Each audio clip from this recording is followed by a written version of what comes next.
What's up, everybody? Welcome back to TTG Radio. I am Danny.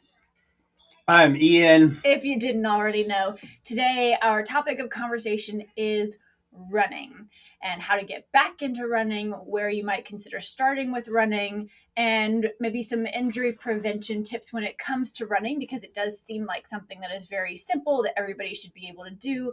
But in fact, that is not necessarily the case. And so I think we have to be very careful when you go from not running at all to, running a 5K, running a 10K, running an Ironman, or how you prepare for those things. I think a lot of times we talk to our clients who are brand new in strength and conditioning about why jumping into running as their form of cardio is not necessarily the right path, and how it can be detrimental if it's not approached properly. So that is what we're talking about today. And I'm going to let you dive into your thoughts on why maybe we'll push people away from jumping into running so quickly first, and then we'll go from there. Okay, so running's pretty fascinating. So there's a lot of good research out there that talks about jogging, sprinting, running, and a lot of joggers. I guess over the last couple of years that I've seen, people that jog that don't weightlift, that don't do any other type of fitness or some type of loading on the skeleton from above, like the exoskeleton is meaning, guys, when I say that, like a squat, a deadlift, something to compress the skeleton to create stress, therefore creating growth.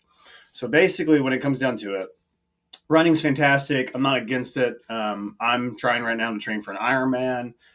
It's not easy, but the biggest rule of thumb for any exercise in general, and this really applies to almost anything in fitness, is basically you've got to slowly progress. So I'll give you an example. So I had a client, we've been training for a long time, went out of town this past weekend, wanted me to write them something up to do. They were in a beautiful area. So I wrote a couple random 5 rounds of like bodyweight squats, split squats, some rows, some light jumping, blah, blah, blah. And then I included a 1 mile run at the end. So they went and did the 1 mile run. And then it was a group of guys.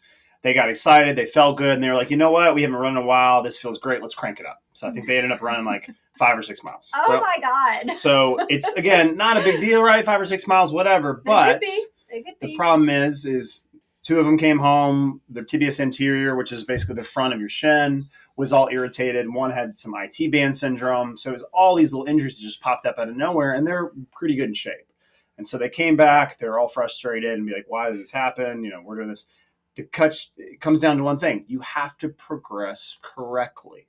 As meaning, if you come into the gym and you're trying to do a bench press or whatever the case may be, you don't come in and bench press 500 pounds. You come in bench press, 65, 95, 135, and you work on that for a couple of weeks and you build up. It's the same thing with running, because a lot of people don't realize all those smaller muscles, ligaments, tendons, they need time to build up.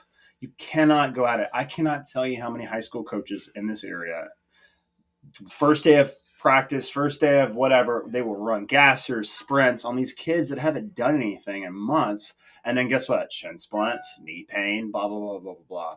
So if you're trying to get into a running program, Google some couch to 5K programs. Strengthen up your hamstrings for a little while and then slowly build up. Like I told them the other day, I think I ran 5 miles the other day.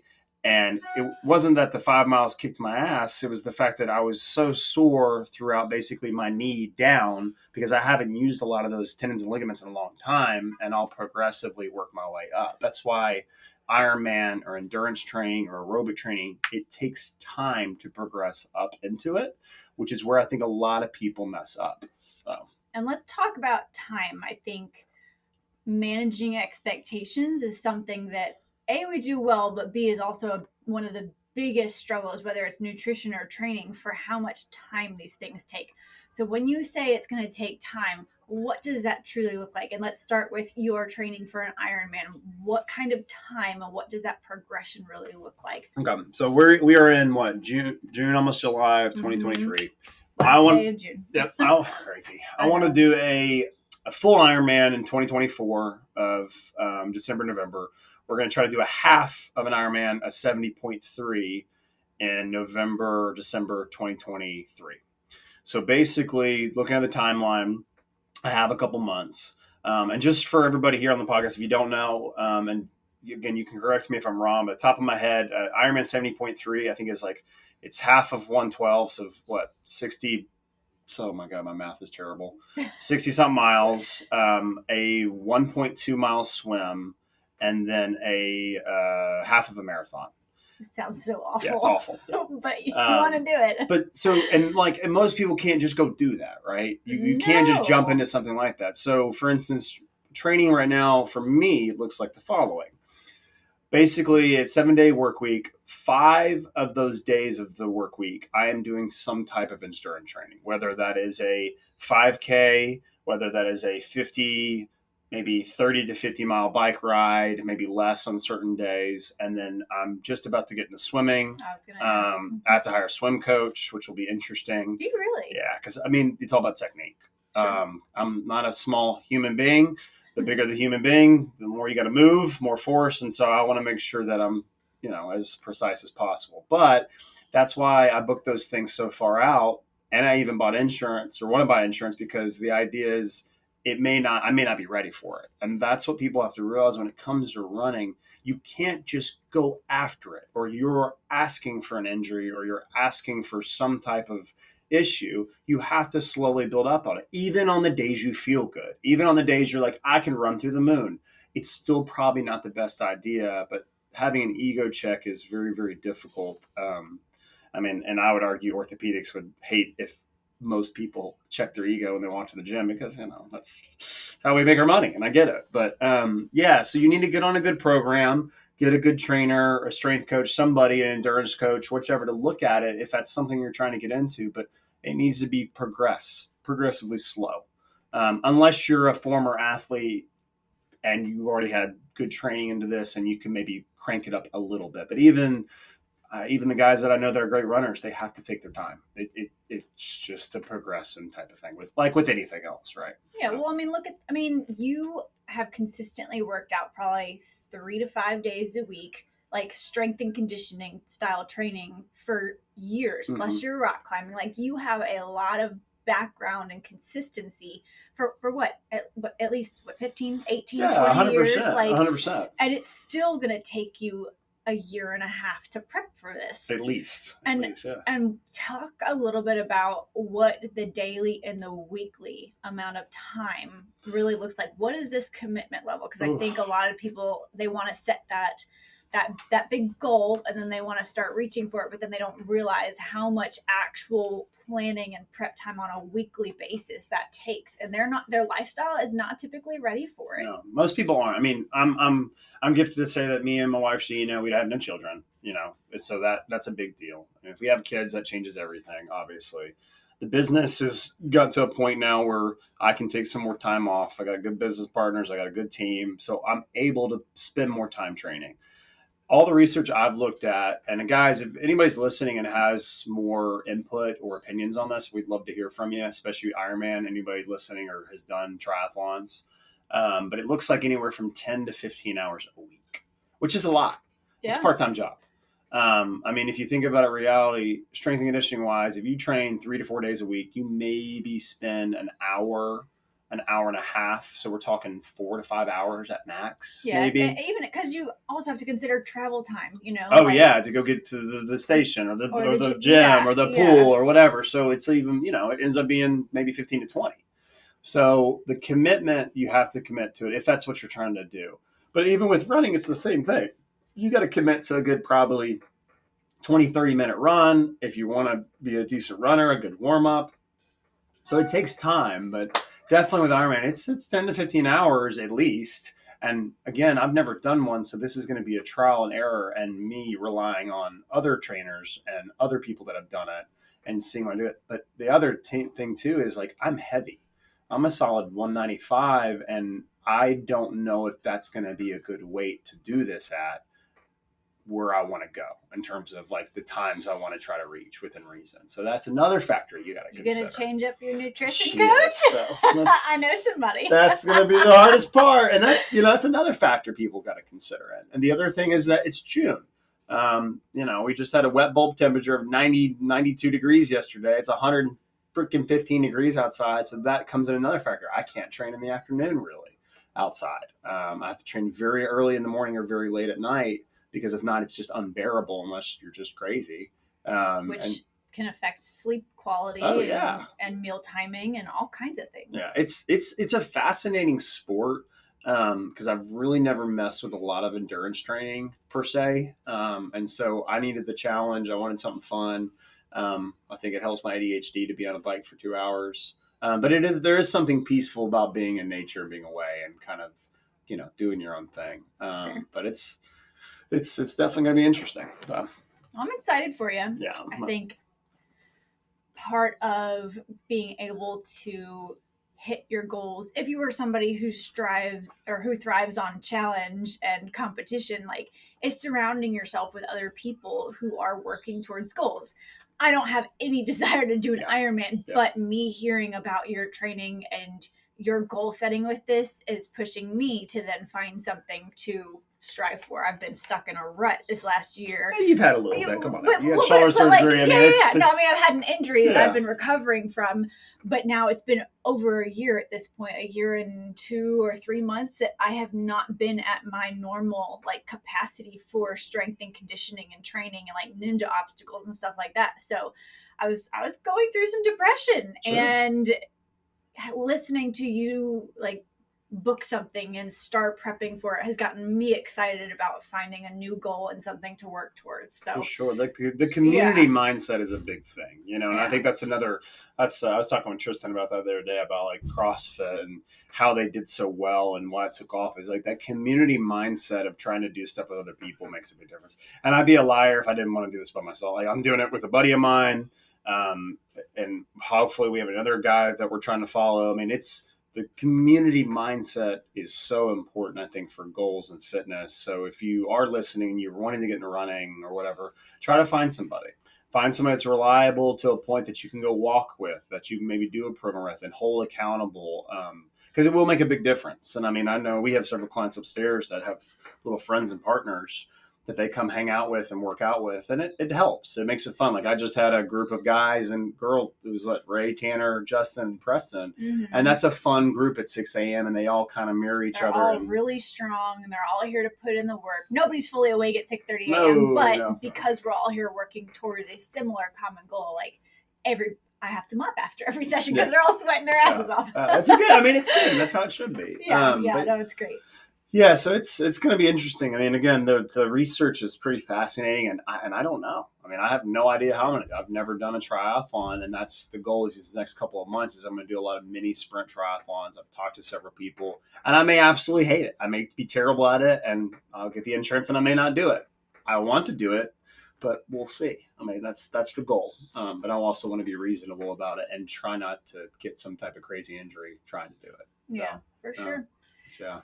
I mean, even if you're not looking at the, Ironman triathlon level and you're just trying to get in better shape, I've had, lifestyle clients who are in here 2 to 3 times a week, and, they want to add in some type of cardio, and all of a sudden they go out and they run a couple miles with a friend and they come back in, just like you said earlier, they've got a shin splints, or they're having trouble walking or something like that. And we have to kind of sit down. I'm not a running expert. I did run cross country in high school, and I was in the military, so I ran a lot of 1.5 miles, terrible amount of distance.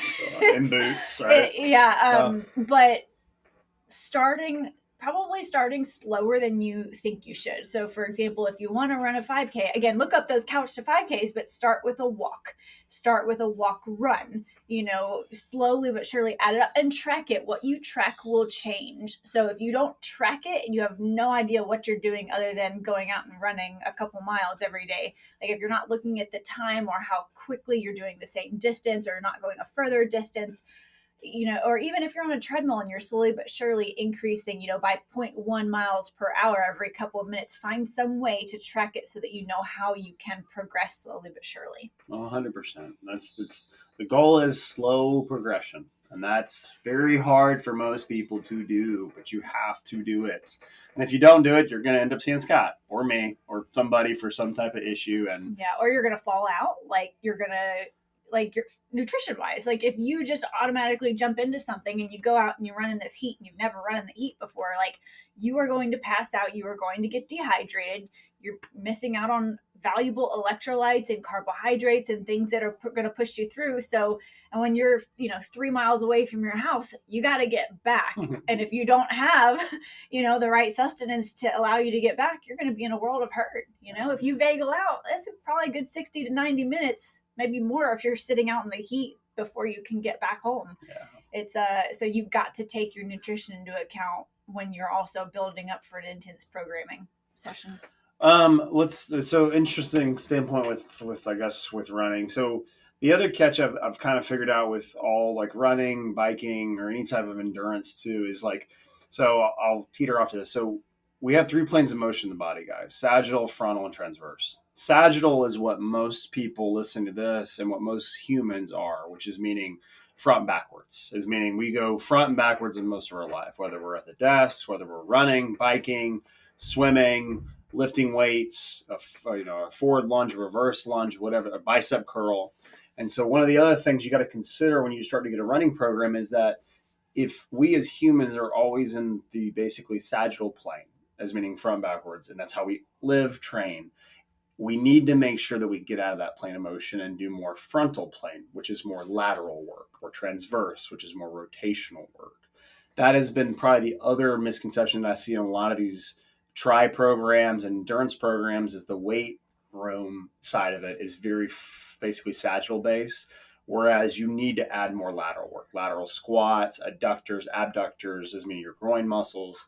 You got to do the things that you don't use. That's a whole nother aspect, because I've had clients do great running programs, do some decent strength programs, and still have issues. And then I go look at their programs and see that, oh yeah, they do no rotational work. They do no lateral work, which therefore can just build up and make this avalanche effect of flexion and extension, and they just never get out of it. So another thing for some more advanced people, and then maybe I'd argue the beginners, another crazy, I have a fly in here, guys, is make sure that you're doing some lateral work too. Again, slow and progressive, which will help, your program and whatnot. That's probably, that's a good shoot. That's $1,000 comment right there. Oh, for sure. Well, and even though when you're running, you're moving forward, every time you're on a single leg, you are working rotationally or anti-rotationally. You've got to have other muscles engaging that are not just your forward and backward major muscles. 100%. So it does help. Like if you're not, it can take a while for like the planes of motion to click and to understand why it's important for you if you're just focusing on running, or if you're, if you don't consider yourself an athlete, but truly working on those smaller muscles that are going to help you move side to side or rotationally, or to try to brace yourself so that you're not rotating. That's incredibly important and will help the forward and backward. Someone's been listening to some Mike Boyle stuff. Yes. Shout out Mike Boyle. Mm-hmm. Yeah, that's good stuff. Out of curiosity, have you changed anything with your eating or beverage habits? Habits. Well, I don't want to say drinking, but I like beer and wine. There you go. I really meant more like, are you drinking carbs before you go run in the morning? Or are you eating differently? I wasn't even talking about alcohol. One of the things we've done, especially Jordan and I, is like we have gotten a little bit more into the science of hydration. I really, really like Scratch. It's an electrolyte mix. It's just a better version of it. Preston Lauder showed it to me a long time ago when we played a pickleball tournament. Just like a powder? Yeah, so we use that with water, obviously with water as well. Does it have carbs in it? Yeah, a little bit of sugar. I mean, it's a cleaner, better mix. The ratios are better. I like it a lot better than Gatorade. It's not. How does it compare to liquid IV? I'm not sure. If I had to be honest, we'd have to compare them both. And look, that'd be a good. I don't want to say that and then not know. Sure. And then the other thing we probably do love is we have a lot of very fast digestive carbs, whether it's like little jelly beans, like they're meant for that, like the little pocket things while you're riding. Because the one thing Danny hasn't done in here, guys, and some of the guys that have, or girls that have done this, is like when you're on a bike ride and you're 20, 25, 35, 45 miles into it, you start to get, like the British like to call it, you get bonked, or you just have this drop in energy that's crazy. So we try to make sure that we consume something about every probably 45 minutes, and then on the bike, which is difficult, but it makes a huge difference, especially. So that was a big change that we've added. I've gotten a little bit more carbohydrate based probably the last couple weeks to see, and it seems to be well. But overall, I think the water intake has been probably the biggest, as sadly as it is. And I wish they would, and I really like this company, guys. If you do enjoy drinking, which we all do, right? Um, I love a good beer. I love a good IPA. I'm a typical white guy. Um, there's a company called Athletic Brewing. I think they're based out of California, maybe Milwaukee. They make a non-alcoholic IPA, Golden Ale, a couple other brands, and they're really good. I think you can get them at like Target, Whole Foods, Kroger. They come in little six packs. I think like $10. I really enjoy having one of those rather than a normal beer.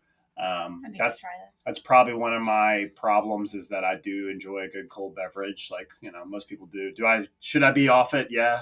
When I did the you probably will taper off the closer you get to 100%. Yeah. I mean, technically you should just not do it, right? That's the reality.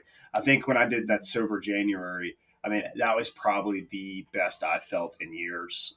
And that's the reality. Alcohol is not good for you. We all know it's not. You could argue from a social standpoint, maybe. But that is probably the one biggest factor is like, you got to be mindful of that if you're getting into these more extreme sports, because alcohol is also a diuretic, which can dehydrate you. Your sleep quality goes down. So all of that comes in effect 100%. And it's easy to have one beer when you get home. Right. And that may be an interesting conversation and have a podcast about alcohol, because I do think there's a good balance to have with it. But at the same time, the reality is that none of us want to accept is we shouldn't drink. I mean, that's just part of it. And I hate saying that, but yeah, it is what it is. So, well, that being said, guys, if y'all have questions about alcohol, about carbohydrates, about how to fuel your workouts, or about triathlons or Ironmans, or whatever questions you have, send them to us so that we can do episodes on the topics that y'all want to listen to. If you are listening to this and you want to watch the episodes instead, I know a lot of people prefer to do that. Head to our YouTube channel, youtube.com/at the training ground NWLA. And if you want to make sure that you don't miss out on our episodes for the podcast, text the word podcast to this number, 833-432-2161. We are not going to spam you. We're just going to send you a quick text message every week when a new episode is published. We publish them Tuesday morning, 6 a.m. So make sure you're subscribed to whatever podcasting platform you're listening to. And I guess last but not least, if you are interested in strength and conditioning, whether you're local in the Northwest Louisiana area or not, we do virtual training and nutrition coaching as well. Reach out to us, info@ttgnwla.com, and we'd love to talk to you and see if we can help. Yeah, and Athletic Brewing, give me a sponsorship. I drink a shit ton of y'all. So I'm out. All right, that's it. That's all for now. This weekend, we are headed to Dallas to do a quick... Actually, by the time you're hearing this, it will be done and over, but we're doing a Q3 planning period with our owners in the Dallas area. So the next episode that y'all hear, or within the next couple of episodes, we'll be talking about, a review of Q2 and some planning for Q3 and what's kind of up and coming, what we've struggled with, what's going well, that kind of a thing. So if you enjoy the business side of what's going on at the training ground and all of that jazz, then make sure you don't miss that episode. Have a wonderful weekend, or we hope you had a wonderful weekend, and we'll talk to you in the next episode. Bye.